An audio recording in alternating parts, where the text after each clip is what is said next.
Hello students, welcome to AffairsCloud. We have an app called Careers Cloud which you can go and download it from the Play Store. So after downloading it, you can easily log in using your Gmail ID. Once you have logged in, you will be redirected to a home page which contains 4 tabs beneath it. One is Home, the other is All Courses, next is My Courses, and the last one is a Doubt Session. So under All Courses, you can access various types of courses like Reasoning, Quant, English, and also exam specific courses can also be accessed under this All Courses. If you click this Crack Current Affairs, you will be redirected to this page. So under this, you can see various tabs that are available. So here, if you see, the current affairs will be available in English medium, this under Hindi medium, and here banking awareness, we will provide you the monthly compilation of the banking news and current affairs exam PDF, and also special current affairs, which includes mainly the budget, the union budget, the economic survey, which is very important from the exam perspective. And this is topic wise content where that topics news related to the specific topic, they will be combined together and provided to you. For example, see appointments. All the appointments in that particular month will be combined together in a specific place. And similarly, in case of banking, economic news, so all will be combined together. So this will be easy for you to relate to each other news. Next, you can access the daily current affairs on a daily basis, weekly basis, and also on a monthly basis. So after reading the weekly or the daily news, you can also attend our quiz in order to strengthen your knowledge. Under the monthly current affairs, if you see, there are 2 types of PDF that are available. One is the pocket PDF, the other one is the normal PDF. This pocket PDF will give you a brief content of our current affairs, and this will provide you a detailed analysis of the current affairs. So it is always preferable to read this detailed analysis and then have a go through of this pocket PDF. Next is that we also provide you the PIB news apart from the current affairs. So you can go and access our PIB news on a daily basis from this part. And as I mentioned, this special CA covers very special topics like budgets and economic survey. After reading the content provided in this PDF, you can go and attend the quiz given below. And next is the exam perspective PDF. So if you see IBPS PO mains, IBPS RRB clerk, SBI clerk, so these are all exam perspective PDF. So if you go and check, these PDF will contain around 5 to 6 months of the current affairs, which has high chances of high chances of being asked in this SBI clerk mains exam. So it is very useful to go and read this PDF from an exam perspective point. Today, we will be covering April 1st week banking and finance awareness news. Moving to the first news. The first news about a data that has been released by the Reserve Bank of India. So, RBI has released India's latest international investment position data. Now, what is this international investment position? Here, RBI compares like how much does resident Indian hold foreign assets. That is how much that the people residing in India hold assets in foreign. Assets here, it means retail, real estate, or even the gold, or even when they make deposits there, or even the when they invest in the shares or bonds in the foreign. These are all the assets that are held by the resident Indian. Now, other thing is how much that the NRI, that is people outside India, hold assets in India. So this, if you see, it is a liability to the country because the NRIs hold our assets. That is, the people who are residing in the foreign country, they hold assets in India. Not just NRI, even other people who are in the other country, they are holding assets in India, which means that it is a liability to our India. Okay, remember this part, it is an asset to India, but this is a foreign liability. So this is usually on a regular basis, it is compared by the Reserve Bank of India, and this data is released on a regular basis by the Reserve Bank of India. So now if you see the data for the Q3, financial year 25, it has been released. Q3 is nothing but the October, November, December. For that quarter, the data has been released. So if you see the net claims of the non-resident in India increased by $11 billion to $364 billion during the third quarter. So this is with respect to the third quarter alone. In the third quarter, the net claims of the NRI, it has increased by 11 billion. So what is this net claim? See, net claim is nothing but the difference between the non-residents holding asset in India and the resident India holding assets, foreign assets, that is holding assets in the foreign country. This is the difference, that is the net claim. Okay, the difference between the NRIs holding assets in our country and residents holding assets in the foreign country. This is the difference, this is the net claim. So they have told that the net claim has increased. Okay, so net claim of the non-residents in India has increased by $11 billion, that is to 364 billion. The data showed a decrease in the foreign assets of Indian residents by 40 billion. So this part, that is the resident Indians holding foreign assets, it has decreased by 40 billion. So this residents holding foreign assets has decreased, but the net claim has increased. But if you see, the claims of the non-residents in India decreased by 29 billion. This individually has decreased. This also has individually decreased, and the overall it has increased. Remember the trend. You just have to remember the trend. Remember that the NRA holding assets, that is the claim of the NRA in India has decreased. Okay, that is NRA's assets in India has decreased, and also resident individual assets, foreign assets has also decreased, but the overall net claim it has increased. Okay, net claim has increased, but individually it has decreased. That is what has been stated here.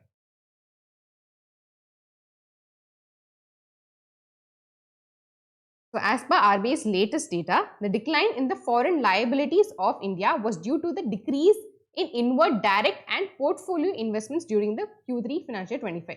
We just saw that the investments by the NRAs in the India, it has decreased, and the main reason is the portfolio investment and the direct investment. Portfolio investment is nothing but when you invest in the shares and the bonds, that is called as a portfolio investment. So that has majorly decreased, and that is why an overall decrease has been seen. But if you see, the deposits and the currency loans, those all have increased, but this part has decreased. But the deposit, like the NRA deposit and all they hold, right? NRE account, NRO account, the foreign currency, that has increased. The data showed that the reserve accounts represent 59% of India's total international financial asset. The reserve account is nothing but the foreign currency asset, gold, special drawing rights. This is issued by the IMF. So this all, if you see, it is the reserve account. All these components together, it constitutes the reserve account. So this, if you see, it represents 59% of India's total international financial asset. And international asset to international liability, that is India's international asset to international liability, if you see, it has increased from 73.1% to 74.7%. Remember, now if you see, as on December 2024, it stands at 74.7%. The data show that the share of the debt liabilities, the total external liability increased to 53.6% compared to 52% in the previous quarter and 51% in the previous year. Okay, so if you see, there are a lot of liabilities. See, external liabilities, if you see, there are a lot of liabilities, like even foreign portfolio investment, it is a liability, FDI, it is a liability, the NRA accounts, like NRO account, is a liability, external commercial borrowing is also a liability. But among this, which is a debt liability? External commercial borrowing is a debt liability because we have borrowed loan, right? We have to repay it along with the interest. So this is a debt liability. Okay, so out of the total external liability, the debt liability, if you see, it constitutes 53%, a little increase compared to the previous year and as well as compared to the previous quarter. So just remember the trend. You don't have to remember each and every data. You can remember this data. International asset to international liability, the percentage is 74.7, but just remember the trend. That is more than enough. Okay. So according to the RBI's latest data, the India's current account deficit, it has increased slightly to the $11.5 billion, which accounts for 1.1% of the country's GDP during the Q3 financial 25. So during this quarter, if you see, the current account deficit, it increased to 11.5 billion. Current account deficit is nothing but the import and the export. Okay. So a deficit, it means that we are importing more than we are exporting, and that is why we are in deficit. Okay. And now for Q3 financial 25, if you see, the deficit stands at 11.5 billion, which is around 1.1% of the country's GDP. The foreign direct investment. So let us look into some key points. The FDI, if you see, as per the data, FDI registered a net outflow of 2.8 billion. So more than money coming outside, more money left outside. It may be because the people have exited or repatriated, taken their money outside. These may be the reasons. So foreign direct investment, if you see, a net flow of 2.8 billion happened in Q3 financial 25, and foreign portfolio investment also, if you see, recorded a net outflow of 11.4 billion in Q3 financial 25. Foreign portfolio investment is nothing but the shares, the bonds. These are all the foreign portfolio investment. Foreign direct investment when they make investment in the manufacturing company for a longer term. The FDI is for longer term when it also creates employment opportunity, the overall growth of the economy. Foreign portfolio investment only for the shorter term. So as soon as the investors see the money, see the profit, they exit the economy, they exit the country. Okay. So that if you see, it recorded a net flow of 11.4 billion and FDI it saw a net flow of 2.8 billion. Next is external commercial borrowing. So when the companies or the startups, they borrow from outside the country also, that is from the foreign company, for the foreign people also, because their terms and conditions are quite favorable or maybe the interest rate is lesser. So this is a way of tapping funds. Okay, external commercial borrowing is just like how the MSMEs or the companies, they borrow money from the banks inside India. Similarly, the startups and all, they borrow money outside India. So that is an external commercial borrowing. Then inflows under the external commercial borrowing to India, it reached 4.3 billion in Q3. Next is the NRI deposit. As I said, no, NRI account or the NRI account, these are all the liabilities of India. This has to be returned to the NRI. So it is a liability to our country. Net inflows of the NRI deposit, if you see, it amounted to 3.1 billion, lower than the 3.9 billion in financial 24. So compared to last year, now if you see, it has reduced. The NRI deposit has reduced. Next, if you see, it is about a report that has been released by the State Bank of India. So State Bank of India released a report dated. The name of the report is Pradhan Mantri Mudra Yojana, a decade of audacious dreams, bolder, bigger and indeed beautiful. So this data will be on this Pradhan Mantri Mudra Yojana. So it is because it has completed 10 years of since it's launched. So this was launched in 2015. So what was the purpose of this? This was to provide collateral free loan. So we know that many people want to start a business, but they may not have the money, and also they may not have the collateral which can be pledged to get money from the bank. So for those kind of people, this loan was started. So you don't have to provide collateral. Without collateral, the loan will be provided to the people. And loan limit is what? Minimum of, if you see, there are three types. One is Shishu, the other one is Kishore, Tarun. Here, Shishu means up to 50,000. Kishore is 50,000 to 5 lakhs and Tarun is above 5 lakhs up to 10 lakhs. And recently, if you see, a new category was launched, that is Tarun Plus. Okay, recently only this was launched. Here, if you see, the limit is up to 20 lakhs. So who is applicable for this Tarun? This is Tarun Plus, sorry. Who is applicable for this Tarun Plus? Whoever has borrowed under this Tarun category and has repaid the loan on time, they can apply for this Tarun Plus. The Tarun Plus limit, if you see, it is up to 20 lakhs. And all this category does not require collateral. That is the main point that you have to see here. So if you see, out of the share of the total types, Shishu, that is up to 50,000, it has around 78% share. Kishore is around 20%, remaining that is Tarun and Tarun Plus, they accumulate 2%. This is the share of the different categories of the Pradhan Mantri Mudra Yojana. So Shishu in total, it has declined from 93% to 51%. So previously, if you see, it was 93%, it has declined to 51%. Next, if you see, Kishore in total, it has increased from 5.9% to 44.7%. This percentage, if you see, this is for over 10 years. So we know that it has been 10 years since this Pradhan Mantri Mudra Yojana was launched. So in that, if you see, around 52 crore accounts have been opened. In that 52 crore accounts, 78% Kishore, 78% Shishu, 20% Kishore and 2% is Tarun or Tarun Plus. Okay. And this data, if you see, it is with respect to financial 25. In financial 25, if you see, the Shishu in totally it had been 93%. From 93, it had gone down to 51%. And Kishore from 5.9%, it has gone up to 44.7%. So this is with respect to financial 25, and this is overall. Okay, so overall for 52 crore accounts are there. In that, if you see, this is the segregation. Next is social class wise sharing. Okay, if you see, around general, it constitutes around 50% of the total Pradhan Mantri Mudra Yojana accounts. Next, OBC 28%, SC 16% and ST 6%. Next, category wise share, if you see, the women entrepreneurs, they constitute 68%. This is a very good point that you can note. Okay, this can come even an objective point of question. Like they might give you a passage and they might ask you that how much percentage of the Pradhan Mantri Mudra Yojana constitute the women entrepreneurs. So you have to remember it is 68%. It is more than 50%. This is a very good point. It can occur in the objective type question. It can also be used in a descriptive also. So please note down this point.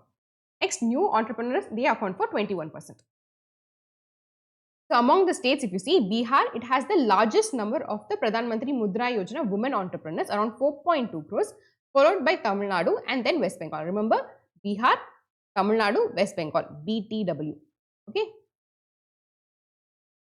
Next is Maharashtra. It has the largest number of women account holders. Okay, 79% in total, followed by Jharkhand and then West Bengal. Remember, Bihar, largest number of PMMY entrepreneurs. That is Bihar, Tamil Nadu, West Bengal. Here, Maharashtra, Jharkhand and West Bengal. See, Pradhan Mantri Mudra Yojana is a very important scheme.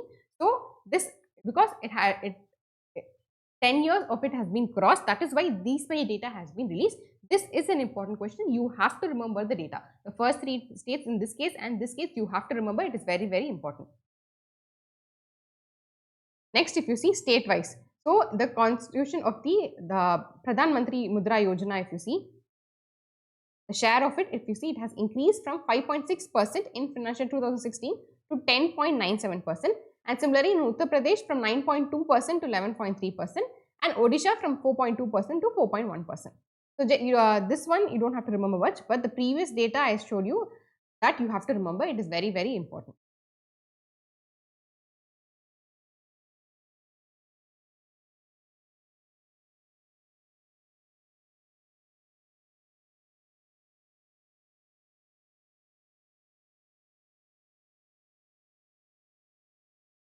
Next is SEBI issued new guidelines for intraday index. So if you see the new guidelines for monitoring of intraday position limits for the exchanges and clearing corporation limit, and this monitoring the position limit for the index derivatives on an intraday basis with effect from April 1st, 2025. Now, what is this intraday? What is this index derivative? What is this position limit? We will discuss them one by one. Do not worry. So first, we know what is equity or shares, right? Like you have seen TCS share, Reliance, Mahindra, so many shares are there. Okay, so they issue shares in the public for the first time, and then the trading happens in the secondary market. Okay, there is something called derivative, that is equity derivative. You must have heard about futures, options. These are all nothing but the equity derivative. What is an equity derivative? It is nothing but a financial contract. Okay, and this financial contract, it derives value from the equity derivative. If there is a TCS future or TCS option, then that value, if you see, that value is derived from this equity TCS. So the TCS, the value is derived and TCS future is formed. Similarly, TCS option also. So equity derivative is nothing but a contract, a financial contract, which derives the value from the above commodity. In this case, if you see, it is an equity. So it is an equity derivative. Similarly, here if you see index derivative. So here what will be the topmost commodity? It is an index. From this index derivative derives the value. So we would have seen, right, Nifty 50 index, Sensex 30. So what top 50 companies will be there in this Nifty 50? So depending upon the movement of the top 50 companies, this Nifty value will go up or go down. So people who are not able to invest in this 50 companies because they are very expensive, they can invest in this index. So depending upon the overall growth of that 50 companies, this Nifty 50 will either go up or go down. Okay, the Nifty 50 value of this index will depend upon those 50 companies. Similarly, Sensex 30 will also depend upon the top 30 companies. Similarly, this index derivative, this value will depend upon this index. Now, why? If you see this derivatives, if you see, they are cheaper than the equities. Okay, the people who can't buy the equity, they can buy this, they will go and buy equity derivative because this is cheaper, but very, very, very riskier because it fluctuates so much. So if you see this ITC share, if this TCS share, if it fluctuates only 5 rupees or something, but this derivative will fluctuate even more.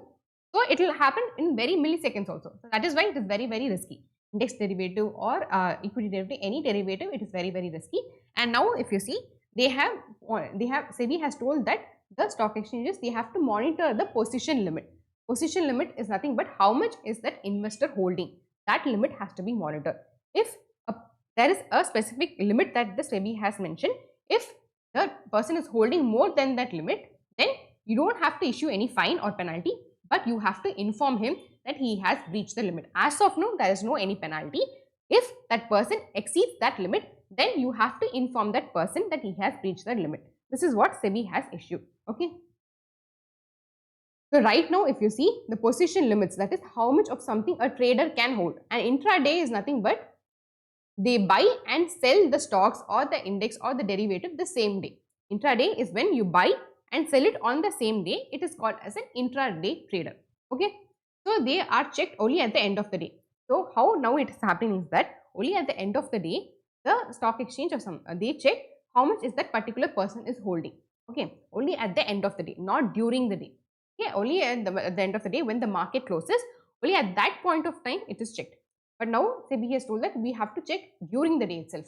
So can we, if you see the derivative prices, I told you that it fluctuates every second, every millisecond. But can you check it every second or every millisecond? No, it is not possible. So SEBI has told that you have to do minimum 4 snapshots anytime during the day. Okay, so how will you check during the day? At least minimum 4. Maximum it is up to your choice. At least minimum 4 snapshots should be taken during the day, and then using that snapshot you have to check whether they have crossed the limit or not. Okay, previously only at the end of the day. Now they have told that you have to check during the day, and minimum snapshot, if you see, it is 4, maximum is up to yours. But the minimum has to be satisfied. So if someone goes over the intraday limit by mistake, no penalties will be applied for now. So this is for now, but instead they have to inform the clients or the broker that they have breached the limit. And also they have to create an SOP for this purpose also. Okay, you have to create an SOP, and if the limit is crossed, you have to inform the broker or the client. You don't have to put the penalty. So what is the limit? The limit is end of the day. The net limit should be 500 crores, gross limit 1500 crores. Okay, and intraday, if you see, it is 1000 crores and 2500 crores. Now what is this net and what is this gross limit? Say suppose a person A is there. Okay, he has put a buy order. Okay, to buy some future 100 crores. Okay, and he has the same day he has also put a sell order for 500 crores. Then at the end of the day, what would be his net? It is nothing but 500 crores. Okay, because 100 he has bought 500. He has bought 1000 crores, but he has sold for 500 crores. Then what is the limit? If you see, now it is only 500 crores. The net is 500 crores because now he is holding only 500 crores. This is the net limit. But gross limit, what is gross? Is 1000 plus 500. Here 1500 crores. This is what is gross. Gross, it includes both buy and sell. They will add both buy and sell. Okay, but here net, whatever you are holding, you have bought 1000, but say suppose you have sold 900, then your net will be only 100 crores. So this is net. Okay, they minus the sell from the buy, that is the net. But in gross, both the trades are added. Okay, that is the gross. So you have to remember the limit.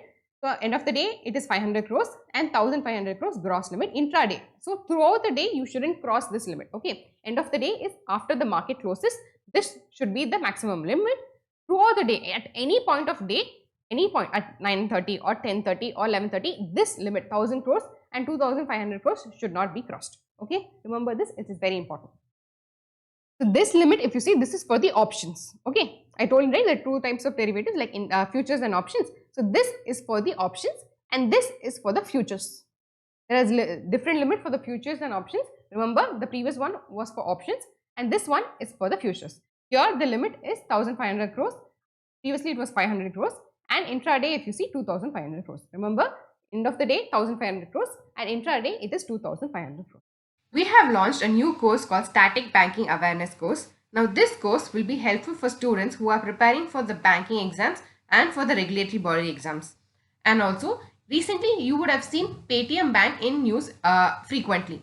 So when an aspirant reads this news, he would have ample number of questions like what is a payment bank, what are the norms for it, and which is the committee that has launched it. So this Static Banking Awareness course lays a foundation to the current banking and finance news. Now, you have to download our AffairsCloud to access this course.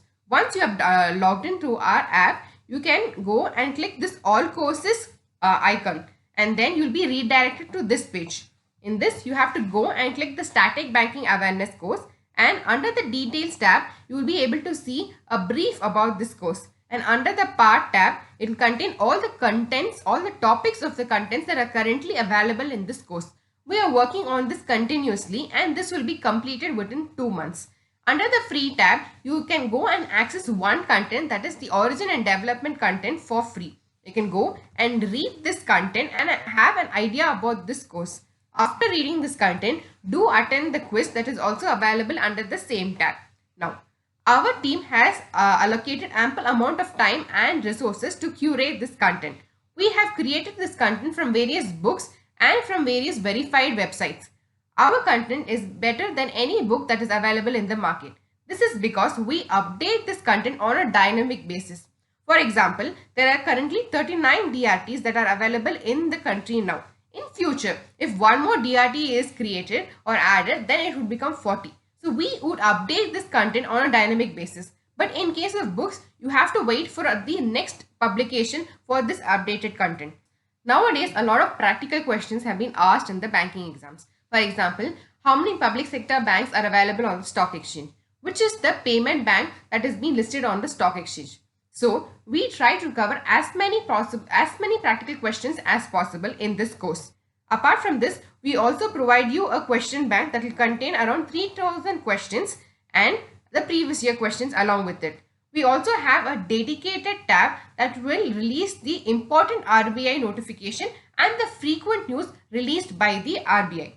You can use this code B15 to avail 15% discount. This is one of the highest discounts that we have offered until now. So do avail this code B15 while you purchase the course. The next news that we are going to see is about the loan agreements. So the Japan International Cooperation Agency has signed 6 official development assistance agreement with India. The worth is 11,181 crores. Remember, it is around 11,181 crores worth of agreements has been signed. So where will this money be put into use? So around 4,600 will be put into use in Delhi Metro. Next, around 3,000 in the seawater desalination plant in Chennai. Next, around 2,100 crores in TN investment promotion program. Next, around 200 crores in Assam's fishery sector. Around 670 crores in Punjab biodiversity. So this is where the money and all will be put into use. Remember that JICA, that is Japan International Cooperation Agency, and India, they have signed loan agreements that are worth of 11,181 crores. This thing that you have to remember. So JICA president is Dr. Tanaka Akihiko. Remember, the JICA president is Dr. Tanaka Akihiko. The next is IREDA, that is Indian Renewable Energy Development Agency. This, if you see, it is an NBFC registered with RBI. Okay, IREDA is nothing but an NBFC registered with RBI, and it also received the Navaratna status from Ministry of New and Renewable Energy. So Ministry of New and Renewable Energy provided this Navaratna status to this IREDA. So this has secured a loan amount of 1,476 crores. That is 26 Japanese billion yen. Okay, 26 Japanese billion yen. So it has secured from the SBI Tokyo branch. Okay, remember, it has secured 26 billion Japanese yen from the SBI Tokyo branch, which includes a green shoe option of 10 billion. So in this 26 billion, this 10 billion of green shoe option is also included. And this green shoe option, it can be exercised or utilized by the borrower if they want more money.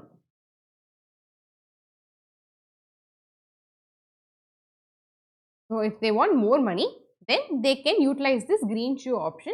The value, if you see, the green shoe option is 10 billion. Okay, remember, 15 billion plus this 16 billion plus this green shoe of option 10 billion is this 26 billion loan. Okay, so when will this green shoe option be used, or why this green shoe option is provided? If at all they want more money, then if they want, they can exercise this option and get this 10 billion, or they can not even avail this option. So that option is provided to the borrower. And also, if you see, the tenure of this entire loan is 5 years. This is an unsecured loan, and this repayment, if you see, it will be paid at one shot. Generally, if you take a loan from a bank, you pay it as an EMI, right? But here, if you see, after 5 years, the repayment will be paid at the one shot. So IREDA's chairman and managing director is Pradeep Kumar Das. Remember, very important. The next is RBI allows standalone primary dealers in repo operations. So RBI, it has allowed in all repo operation across the tenure. So if you see the various repo operation depending upon the tenure, overnight or 7 days, 14 days, 28 days. So the repo operation, they have various tenures. Now first of all, what is this repo operation? See, this repo operation, it is a source of funding for the banks. Banks, when they need money, they can sell their securities to the repo rate, to the RBI, and then they can get money in return. That operation is called as repo operation. Okay, they will sell the securities, they will get the money, and they will repurchase the securities after some time by paying the interest will also be paid to the RBI. Okay, so this repo operation, it is a source of funding to the banks. Similarly, this repo operation is a source of funding to the standalone primary dealers also. Now, what are these standalone primary dealers? So, these are nothing but they are the market makers of the government securities. Okay, just like any corporate bonds, the certificate of deposits that are issued by the banks, the governments, when they need money, they issue government securities, right? So, if you see, RBI will issue government securities on behalf of the government. Okay, and government will use the funding for various other purposes. So, this government securities, they have to be sold. So, major buyers, if you see banks, insurance company, the pension company, they are all the major buyers of this government securities. Here, if you see, this standalone primary dealers or the primary dealers, they increase the liquidity of the markets. Sorry, they increase the liquidity of the government securities. So, they ensure that the government securities are easily available. So, that is why they are the market makers. So, I will give you one slight example. Okay, there is a company, say a bank A. Okay, this is especially their role is very vital in the secondary market. Okay, this bank A wants to buy a security, say X, and there is a bank B which is trying to sell the security X. Okay, here bank B is the seller of the security, bank A is the buyer who wants to buy the security. Bank A wants to buy it at 65 rupees, but bank B wants to sell it at 67 rupees. Okay, so he is willing to sell the security at 67, but bank A is only willing to buy it at 65. So in this time, if you see, this primary dealers, they will come into picture. They will tell you sell it to me at 66.5 rupees. Okay, here it will tell you buy it from me for 65.5 rupees. So this will act as a bridge between the bank A and bank B. So it will tell, okay, I'll reduce this much price. I can maybe this much price I'm not able to find, maybe I can reduce it to this much, or maybe I can increase it to this much. So it is a market maker. So it will bridge the buyer and the seller together. So, and that from this 1 rupee, right, this is the commission or this is the earning of the primary dealer. So, this is the major function of the standalone primary dealers. They are the market makers of the government securities. So, in order to do that function, they need money, right? So, where will they get the money? So, this repo operation is one of the way they can get the money for doing this function, that is market making function. Okay, I hope you understand. So, here if you see, the overnight liquidity management is now available. So, even for overnight they can borrow via the repo. Previously it was not allowed. For overnight purpose they cannot borrow money from the via the repo operation, but now even for overnight they can use. So, previously only 14-28 days were allowed. Now even 1 day repo rate can be accessed by the primary dealers, and also selectively in the long term variable repo rate operation. So, RBI conducts sometimes variable repo rate operation. Generally, it is for 14 days, where they will give the money and they will get the securities from the banks. In that also, not in all, but in selective things, they can participate. So, if you see, RBI addresses the prevailing liquidity deficit of 1.58 lakh crore, enhancing the ability of the SPDs to efficiently manage short and long term liquidity needs. So, here they have observed a liquidity deficit. So, liquidity deficit means whatever the demand is more but the supply is less. So, in that case what we have to do? We have to increase the supplies, that is to increase the supply of the money. That is what RBI has done now. So, if you see, there is two things. One is primary dealer, the other one is the standalone primary dealer. The difference is primary dealers, they are registered NBFC, authorized to buy and sell securities, government securities. And in case of standalone primary dealers, these are either the subsidiaries of the scheduled commercial bank, or they are incorporated abroad or incorporated under the Companies Act. Okay. So, remember here they are either subsidiaries of the scheduled commercial bank or incorporated abroad or in the under the Companies Act and registered as NBFC. Just remember these two things. Next, I said variable repo operation. It acts as a means to infuse short-term liquidity into the banking system. It is a process through which RBI allows the banks to borrow at a rate determined by the market, generally lower than the repo rate, for a maximum period of 14 days. I just mentioned that now this standalone primary dealer, they can participate in selective variable repo operations. And the standing liquidity facility, it is a window through which the standalone primary dealers borrow money from the RBI at the repo rate. So this nothing but it is a facility where the primary dealer can borrow money from the RBI at the repo rate. That is it. Okay, remember it is just a facility or it is just a window. Okay, where the primary dealer can borrow money from the RBI at the repo rate. And now they can have access to the overnight repo rate facility also. Next is SEBI grants in principle approval to the ASK group for the mutual fund business. So the Mumbai based ASK Asset and Wealth Management Group, it has received approval from SEBI to operate as mutual fund business. And if you see the overall Indian mutual fund, the asset under the mutual fund, it has increased from 24 lakh crore in 2019 to 67 lakh crore. It is a very huge jump from 24 to 67 lakh crore. The asset under management of Indian mutual fund has increased. Next is One Mobivic Systems Limited. Remember, One Mobivic Systems Limited, it had expanded the financial service portfolio by establishing the Mobivic Securities Broking Private Limited. You remember, I am telling it once again, One Mobivic Systems Limited, it has established this Mobivic Securities Broking Private Limited. It is nothing but a stock broking company. Okay, so it has added one more portfolio or one more thing in its feather, that is, it has expanded the financial services portfolio by incorporating a wholly owned subsidiary. So now it is into the stock broking business also. So Mobivic, if you see, it has given a paid up share capital of 1 lakh and it is planned to invest additional 2 crores into this broking service limited. Next is the Indian Bank Association. So if you see, SBI chairman C.S. Setty has been appointed as the chairman of this Indian Bank Association for the financial year 26. So C.S. Setty, we know that he is the chairman, SBI chairman, and now he is the chairman of the IBA, that is Indian Bank Association. So he will succeed Matham Venkata Rao. Remember, he will succeed Matham Venkata Rao. He is the MD and CEO of Central Bank of India. Okay. So if you see, the 3 deputy chairmen are Mani Meghalai, MD and CEO of Union Bank of India. Next is Swarup Kumar Saha. Next is Madhav Nair. Remember, these three, they are the deputy chairman, that is Mani Meghalai, Swarup Kumar Saha and Madhav Nair, and the new chairman is C.S. Setty, who is the chairman of SBI also. The next, if you see, it is about an appointment. So Ambuj Channa, he is appointed as the MD and head of consumer banking group of the DBS Bank.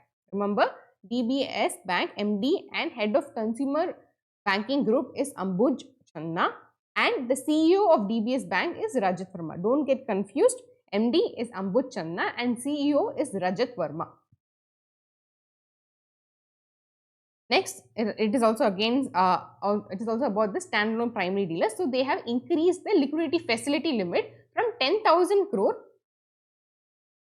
to 15,000 crore. This is also to ensure that the primary dealers, they have enough money so that they can do their market making function properly.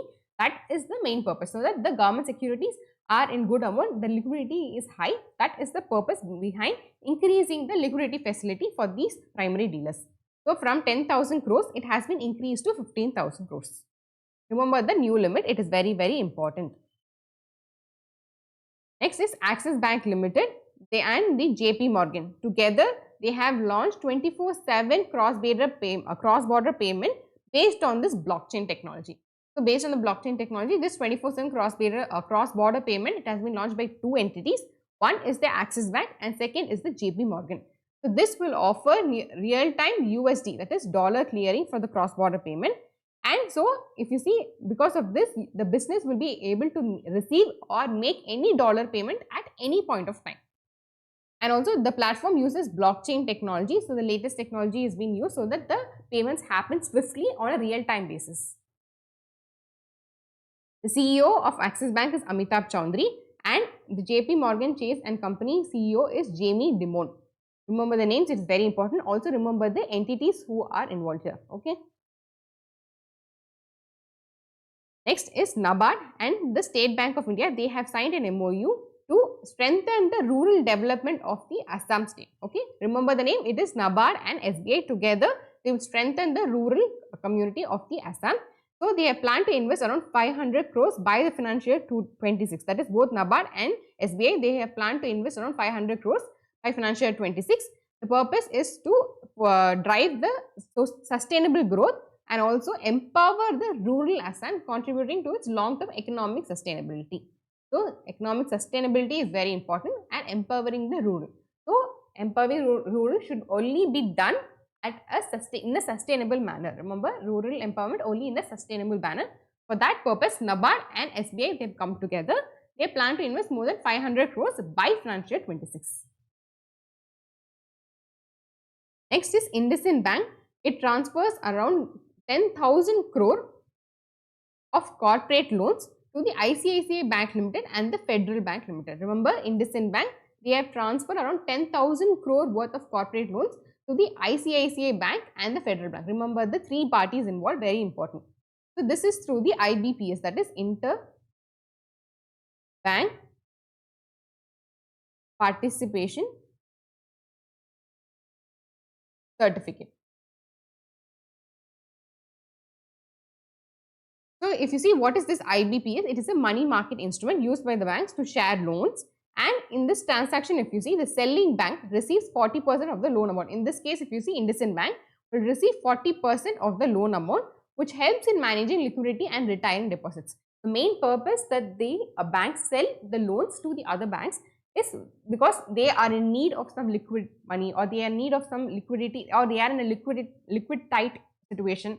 So, this is the main purpose for selling. In case of priority sector lending certificate, I am sure you would have read about it.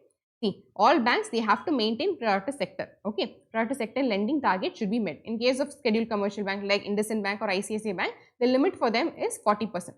Okay, they have to ensure that out of the total advances, at least 40% of the advances should be given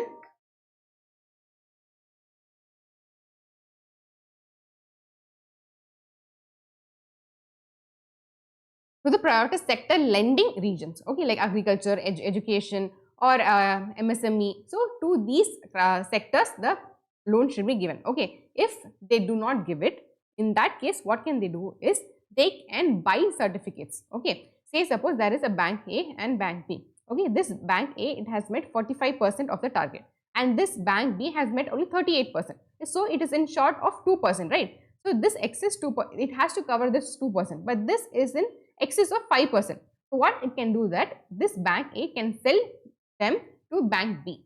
That is called as priority sector lending certificate. So, this bank B will buy that excess from how much ever it needs. That is, this bank B is in short of 2%, right? So, it will cover that 2% by buying the priority sector lending certificate.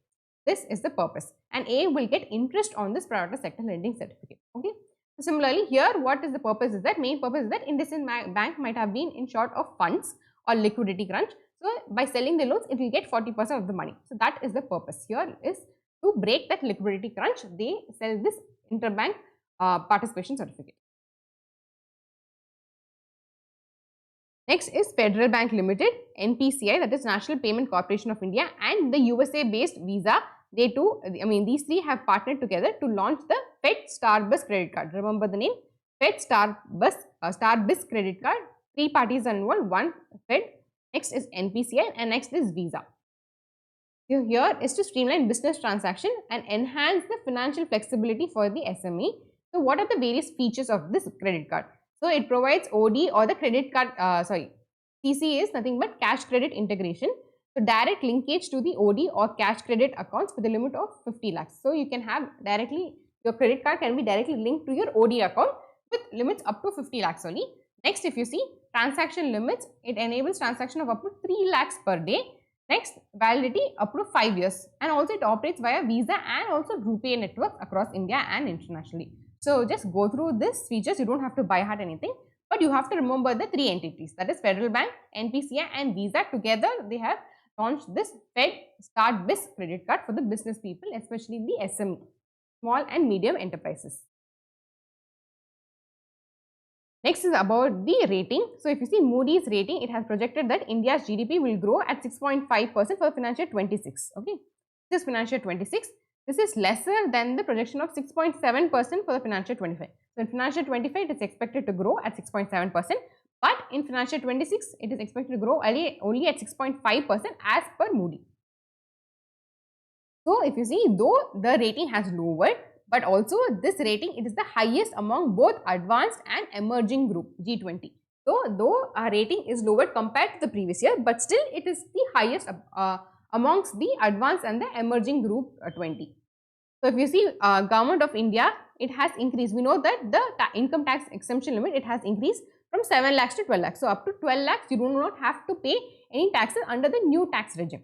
So this money, so 5 lakhs it is there. So you don't have to pay any tax on that extra 5 lakhs. So that money, it will obviously go into consumption or into savings. So it will again come into the economy. So the economy will further grow even more and faster.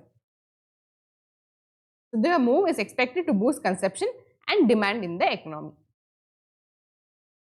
Next is Appointment Committee of the Cabinet has appointed PFRDA Chairman, Pension Fund Regulatory and Development Authority Chairman for the next 5 years. So he will be Siva Subramanian Raman.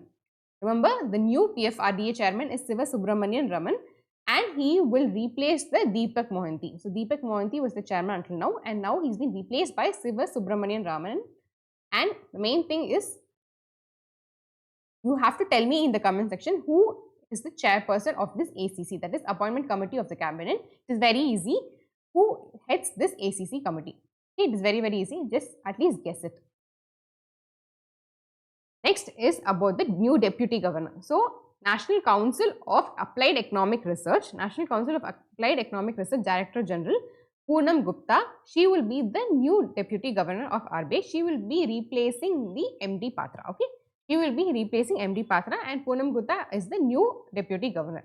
The other 3 Deputy Governor, if you see, one M. Rajeshwar Rao, next is T. Ravi Shankar, and next is Swaminathan Janaki Raman. Hope you remember all this. It is very, very important. Deputy Governor now, you should surely remember. M. Rajeshwar Rao, T. Ravi Shankar, Swaminathan Janaki Raman, and the new Deputy Governor Poonam Gupta. Next is SBI, State Bank of India and Citibank together. They have announced a social loan of $295 million. This loan will be provided for the improvement of the smallholder farmers in India. We know that around smallholder farmers, they are around 80 to 85% of the total farmer population. 80 to 85%, if you see, there are smallholder farmers only. So it is very, very important to look after them, take care of them, to provide adequate financial assistance and technical assistance to the smallholder farmers. So State Bank of India and Citibank together will provide a social loan facility of $295 million. Remember the loan amount, $295 million. It is very important. Remember the 2 parties, that is State Bank of India and Citibank. So this money, if you see, it will be used in improving the agriculture productivity and also the financial well-being of the small and marginal farmers. So Citi's global commitment. So apart from that, the global commitment of the Citibank is that to use or to make sure that it deploys $1 trillion into sustainable finance by 2030. Remember, use 1 trillion into the sustainable financing by 2030. That is a commitment by the Citibank. Next is SEBI extends the algo trading deadline to the August 1st, 2025. So from April 1st, 2025, it has extended to the August 1st, 2025. We have covered what algo trading is in detail in I think last month video. So please go and check. I'll just tell you that algorithm trading is nothing but now the investors or the stock broking company, just like the broker company like Zerodha or Upstocks, they can create algorithms that can be used for trading. Okay. So the algorithm will do the trading that the broker company can create, and also some tech savvy, some investors, they themselves may be aware, they themselves may know the coding. So they can also develop their own algorithms. So 2 things are there, but if they want to develop their own algorithm, there are certain conditions that I have mentioned in detail in the last month video. So please go and check that if you haven't seen.